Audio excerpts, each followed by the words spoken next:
The three commissions will jointly conduct an inquiry into the processes that led to the outcome of this and other cases. Amaziko amathathu azimeleyo karhulumente ngaphansi kuka-Chapter 9 aza kusungula uphando ngeziganeko ezakhokelela ekubeni afunyaniswe engenatyala uTimothy Omotoso. The Council has approved advertisement of 1,200 jobs. Umphathiswa wezempilo uGqirha Aaron Motsoaledi ubhengeze ukuba isebe lezempilo liphumeze ukupapashwa kwemisebenzi yogqirha e-1,200. It is unfortunate that under the same party he died for is the reason that his murderer went home. Namhlanje beqatshelwa iminyaka engama-32 wathi wagetyengwa lo wayengusosiba jikelele we-SACP umfi uChris Hani ecofa imvaba eMpuma Koloni.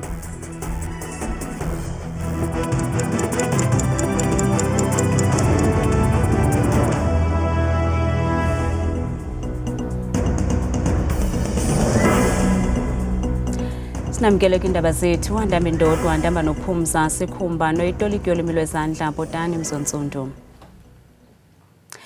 Emva kokufunyanwa kukamfundisi Timothy Omotoso engenalo nelinye ityala kulawo ebejongene nawo, amaziko azimeleyo karhulumente ngaphansi kuka-Chapter 9 aquka ikomishoni yamalungelo enkcubeko, inkolo kwakunye neelwimi avakalise ukudana ngakubatshutshisi bebephethe elityala nakwingalo yomthetho yeli. Usihlalo wale komishoni uThoko Mkhwanazi Xaluva uthethe oku kwindibano yonondaba ebutsheni bemini yanamhlanje nalapha dize ukuba baza kuseka ikomishoni eza kuphanda ukuba kuqhubeke ntoni ukuze kunyashwe amalungelo amaxhoba ka-Omotoso. Usihlalo wekomishoni yamalungelo enkcubeko, inkolo neelwimi uThoko Mkhwanazi Xaluva uthe ukuphuma kukamfundisi Timothy Omotoso etshaya enkundleni kunyevulela amalungelo amaxhoba akhe xeshikweni kubeke ubomi bawo esichengeni. As the Pastor Omotoso case unfolded, witnesses soon attracted unwelcome attention, placing them in harm's way.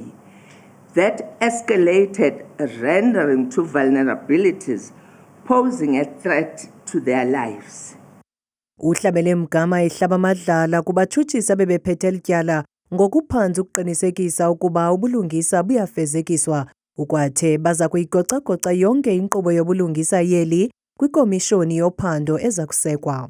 The criminal justice system's failure to hold Pastor Omotoso accountable constitutes gross injustice. The three commissions will jointly conduct an inquiry into the processes that led to the outcome of this and other cases. Kananjalo kwagxeke kabukhali ukungakhuselwa kwamangqina enkundla ingakumbi lawo angamaxhoba obundlobongela obusekelezwe kwisini kumanina nakubantwana. Umntwana oyintombazana oneminyaka 11 eMajazana eRhawutini ikwimeko emaxongo impilo yakhe okuze emva kwezityholo zokuba wadlwengulwa indoda yasebumelwaneni kwaye kunangoku le ndoda ayikabanjwa. Umzali walo mntwana umemelela ukuba umntwana wakhe afumane ubulungisa. Isiganeko sokudlwengulwa kwalo mntwana kukholelwa ukuba senzeke ngoDisemba kunyaka ophelileyo. Umrhanelwa ngummelwane wexhoba akakabanjwa ngamapolisa. Yeah, bona bangifeyilile too much. Bengacabanga ukuthi namanje sazoba khona like yena uphila life yakho wami umntana yasafaka esibhedlela.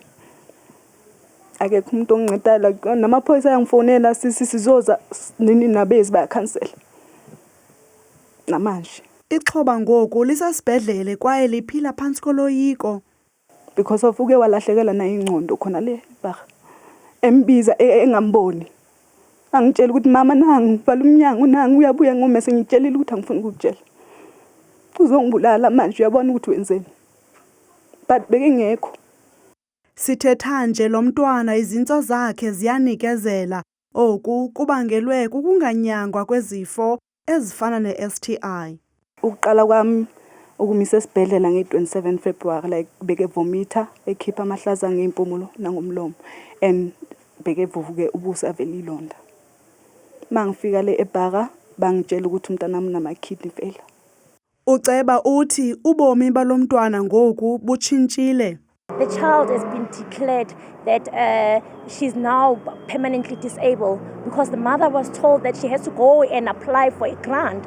That is a disability grant that shows the kind of damage that this has done to the child. I-Action SA ithi phoxekile ingalo yomthetho. We intervened. We went to the police station where a case was opened of rape in March, and nothing has been done since the case has been opened. We immediately contacted the investigating officer that is involved in this case, and we contacted the district as well to ensure that we get feedback, proper feedback in terms of where they are with the case. And to our surprise, we found out that the statement has been taken from the mother's victim, but a statement has not been taken from the victim. Umzali weXhoba uthi uzamile ukuvula ityala emapoliseni kodwa amapolisa zange livule ityala. Umzali ngoku ucela uncedo ukuze abanjwe umrhanelwa. Umphathiswa wezempilo uGqirha Aaron Motsoaledi ubhengeze ukuba ibhunga lezempilo linike imvume yokupapashwa kwemisebenzi yogqirha eyabongikazi ukuquka neyabasebenzi bezempilo jikelele okukuzama ukuvala isikhewu sokushokoxeka kwabasebenzi bezempilo ezibhedlele nakwiikliniki zeli ingakumbi kwiphondo laKwaZulu-Natal. Ethetha nonondaba ngale njikalanga umphathiswa wezempilo uGqirha Aaron Motsoaledi ubhengeze ukupapashwa kwemisebenzi yogqirha, amanesi kunye nabasebenzi bezempilo engaphaya kwe-1,000. Oku kukuqhubisana nengxaki yokushokoxeka kwabasebenzi bezempilo kwizibhedlele neekliniki zeli. Ukanti iphondo laKwaZulu-Natal lelona lijongene nengxaki yokunqongophala koogqirha. The council has approved advertisement of 1,200 jobs for doctors, 200 nurses and 250 other healthcare professionals at the cost of 1.78 billion rand. The Human Resources Unit will soon commence with recruitment processes once all logistics have been finalized. Kulandela izityholo zorhwaphilizo ngasekunikezelweni kwethenda kweli sebe lezempilo, umphathiswa uthi bayaluxhasa oluphando. As a Department of Health, we support the investigations. We have even asked the President to enter the fray also at his level.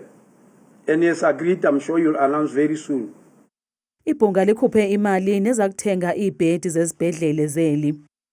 We'll remember with a sense of shame how babies were put in cardboard boxes in Mahikeng Hospital in the Northwest Province some very few years ago.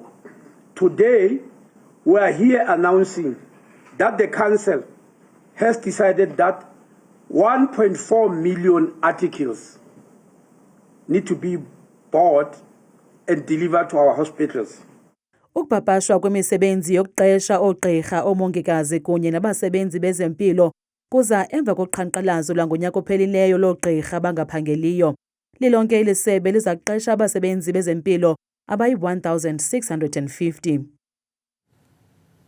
Sekela mongameli weli umnumzana Paul Mashatile uthi ukubulawa kukaChris Hani nguYanus Walush yayililinge lokufaka elilizwe kwimfazwe yobukhaya. Uthi kodwa esenzo sibi sokubulawa kweliqala lomzabalazo sabadibanisa bemibeli kuhambo lwabo lusingise enkululekweni okukuthethe kumsitho banjwa minyaka le nalapho kukhunjulwa imisebenzi kaHani.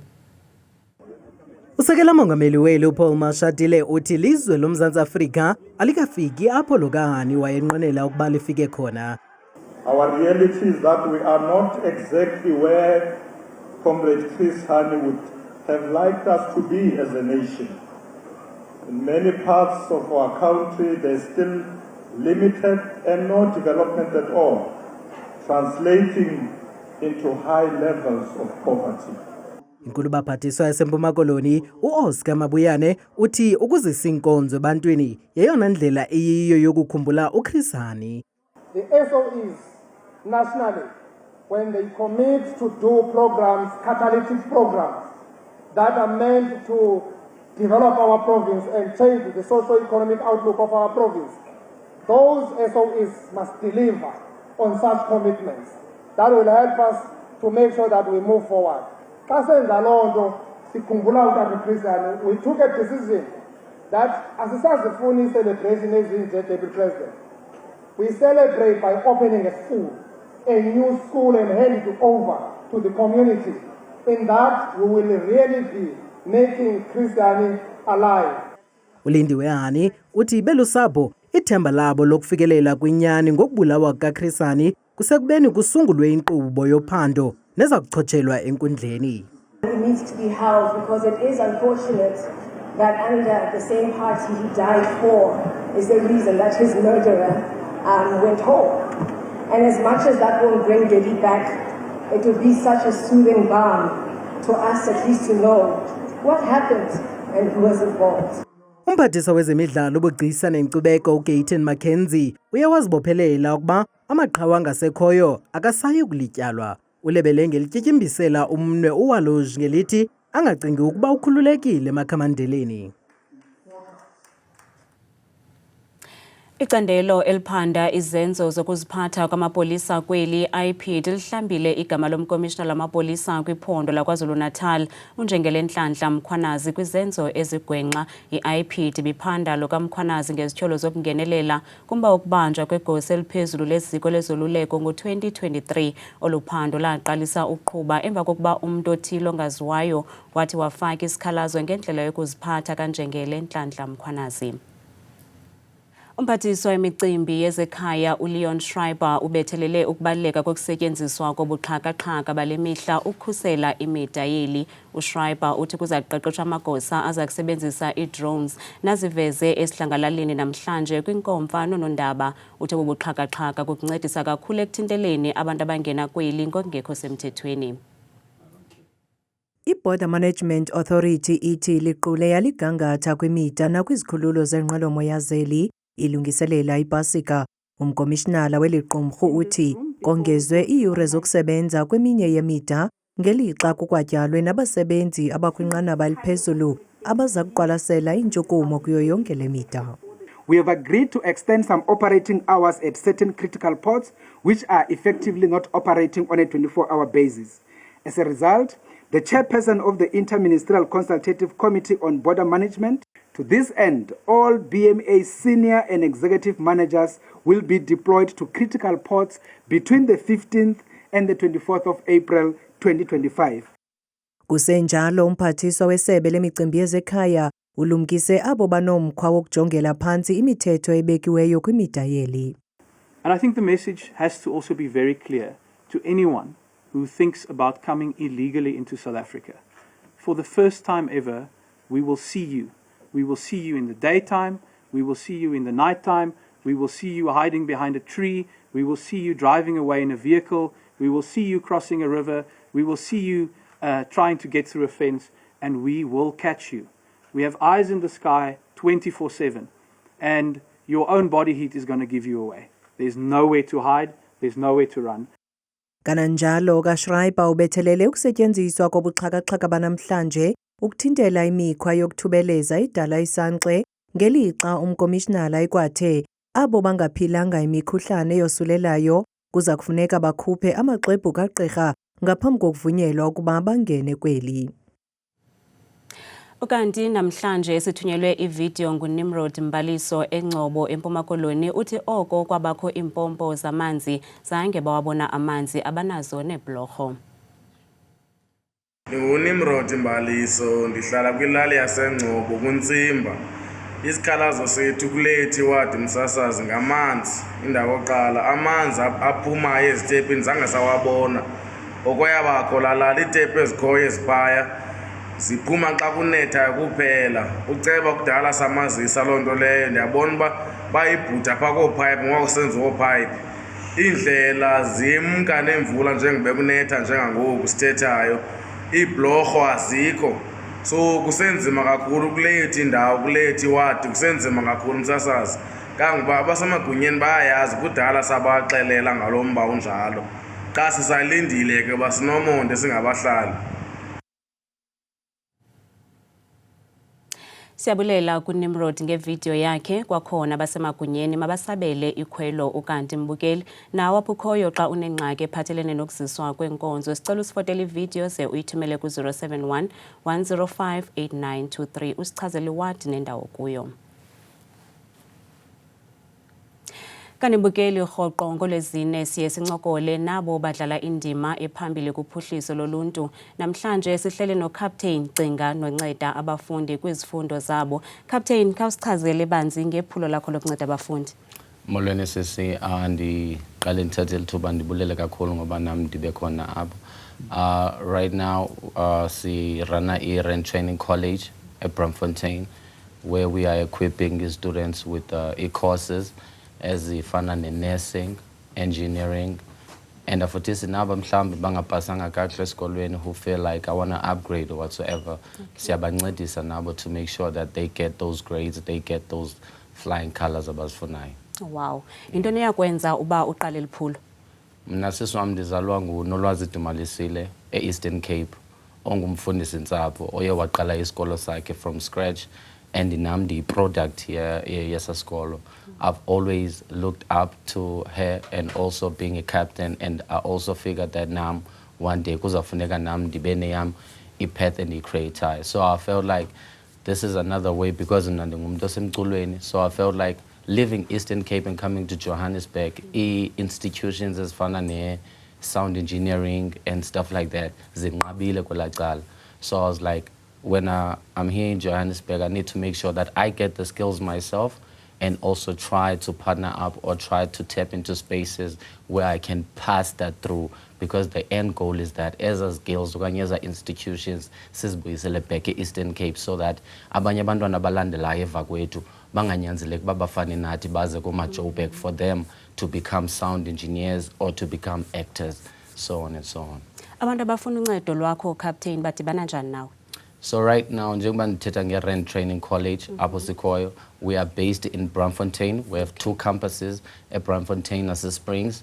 But abafuna uchekisha everything for inquiries, bangachekisha ku website yethu, which is www.randtrainingcollege.co.za. Abanye ke bangachekisha on social media platforms, Captain Cinga. Wow. Sibambe ngaso zozibini Captain ngexesha lakho.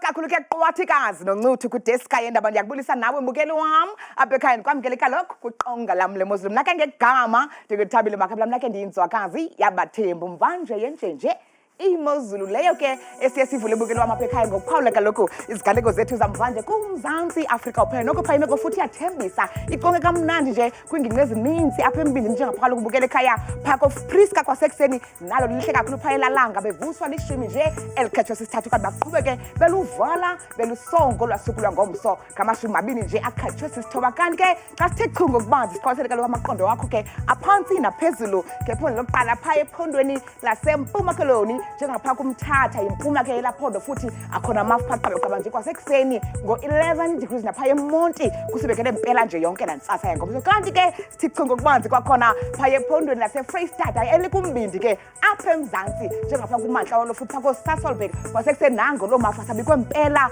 bevuswa ngula 10 degrees ithi chuncembe nam ngokubanzi kwakhona mbukele ekhaya phaya ephondweni lasentshona Koloni ngamandla phaya enqomeni futhi koWorcester akho lo mafa bekwe impela pha nase Oudtshoorn liqwengile kamnandi phaya elazulu ngeshumi nje elinesithathu yona ke imozulu phaya ephondweni lase-Northern Cape ngomso ngamandla futhi phako Springbok phaa ngaselwandle yonke lantsasa futhi liqonge kamnandi elazulu phaya ngeshumi nje elikhetshwa sisithandathu kanibukele ekhaya baphila kanje phaya ephondweni lase-North-West ngomsibuko impuma namantla olaphondo phaya njengaphaya eRustenburg kwasekuseni futhi nakho-Klerksdorp ngabanda phaya bevuswa kaloku ngula 9 degrees yonke nje intsasa yabo yangomso kanti ke zebe nje ephondweni laseRhawutini bukele ekhaya phaa kaloku kundlunkulu wolaphondo eTshwane Pretoria ku-13 degrees napha kumbindi wephondo futhi njengase-Springs eJohannesburg eSoweto nase-Alexandra ungabanda ngexesha lasekuseni ngomsikhathi xa sinyuka mbukelo ngokubanzi futhi sithe chu phaya ephondweni eliphakame kakhulu apha eMzantsi Afrika elo phondo ke kuseLimpopo ngomso amantla walo futhi Musina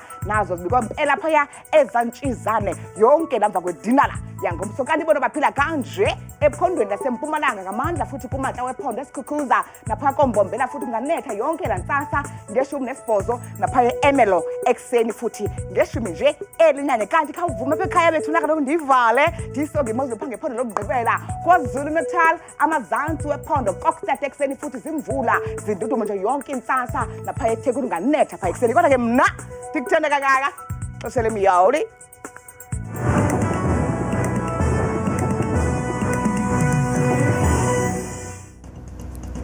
kamnandi mawethu.